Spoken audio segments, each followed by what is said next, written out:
जेव्हा तोंडातून शब्द निघतात तेव्हा ते भविष्यात कसे अंगलट येऊ शकतात याचं उत्तम उदाहरण म्हणजे कंगना रनौत। एका बाजूला आजची तरुण पिढी म्हणजे जेनझी बद्दल वादग्रस्त विधानं करायची आणि दुसरीकडे त्याच विधानांमुळे भूतकाळात कसे धक्के बसले होते याची आठवण सोशल मीडिया युजर्स कडूनच करून देण्यात येते। त्यामुळे सध्या सोशल मीडियावरती या संपूर्ण प्रकरणाची चर्चा सुरू आहे आणि ते नेमकं काय आहे ते पाहूया या व्हिडिओच्या माध्यमातून। नमस्कार, मी पूनम आपल्या महानगरमध्ये आपलं स्वागत करते। सुरुवात करूया तिथून जिथे कंगना रनौत यांनी आजच्या तरुण पिढीवर म्हणजे जेनझींवरती निशाणा साधलेला। कंगना यांनी अनेकदा सोशल मीडियावर आणि मुलाखतींमध्ये असं म्हटलं होतं की आजची तरुण पिढी पाश्चात्य संस्कृतीच्या प्रभावाखाली आहे, त्यांना देशाची संस्कृती कळत नाहीये आणि ते सोशल मीडियाच्या रील कल्चरमध्येच मग्न आहेत।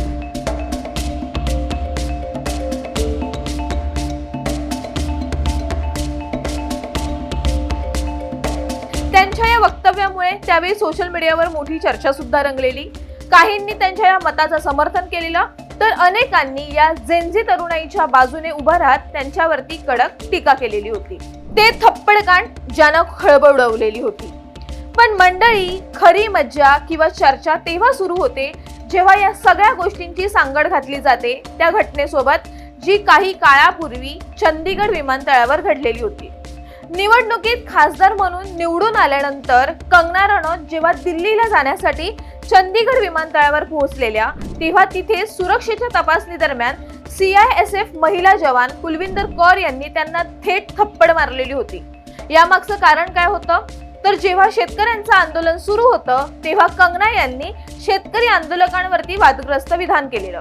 महिला जवानाची आई सुद्धा त्या आंदोलनामध्ये सहभागी होती, त्यामुळे त्या वक्तव्याचा राग मनात धरूनच जवानाने हे पाऊल उचललेलं होतं। नेटकरी करून देतायत त्या घटनेची आठवण। आता जेव्हा जेव्हा सोशल मीडियावर कंगना रनौत यांच्या जेनझी किंवा इतर वक्तव्यांची चर्चा होते तेव्हा तेव्हा नेटकरी जुन्या गोष्टी उकरून काढतायत। Social media users meme share करत म्हणतायत की शब्द जपून वापरावे लागतात कारण भूतकाळ कधी ना कधी फिरून समोर येतोच।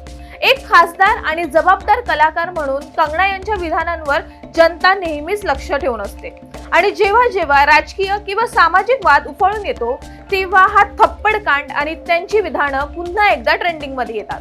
बॉलिवूडची पंगा क्वीन कंगनाच्या वक्तव्यानंतर ड्रामा क्वीन राखी सावंत जेनझीच्या बाजूने उभी राहिली आहे। या प्रकरणामध्ये राखी सावंतने उडी मारली नसती तर नवलच, पण राखी सावंत नेहमीप्रमाणे आपल्या धडाकेबाज आणि फिल्मी अंदाजामध्ये भडकलेली आहे। राखी सावंतने थेट शब्दांमध्ये कंगनावरती निशाणा साधलाय, अक्षरशः शिव्यांची लाखोली सुद्धा वाहिली आहे। कंगनाच्या राजकीय भूमिकेवर सुद्धा राखी सावंतने ड्रामेबाज टिप्पणी करत सोशल मीडियावरती सध्या चर्चेचा विषय बनवून दिलेला आहे। So guys, buddies and bro, या संपूर्ण प्रकरणावर आणि कंगना रनौत यांच्या भूमिकेवर तुमचं काय मत आहे? नेटकरी जे जुन्या घटनांची आठवण करून देत आहेत ते योग्य आहे का हे आम्हाला आमच्या कमेंट्सच्या माध्यमातून सांगायला विसरू नका। त्यामुळे हा व्हिडिओ आवडला असेल तर लाईक करा, हाईप करा आणि आपल्या महानगर लाईव्ह चॅनलला सबस्क्राईब करायला विसरू नका। धन्यवाद।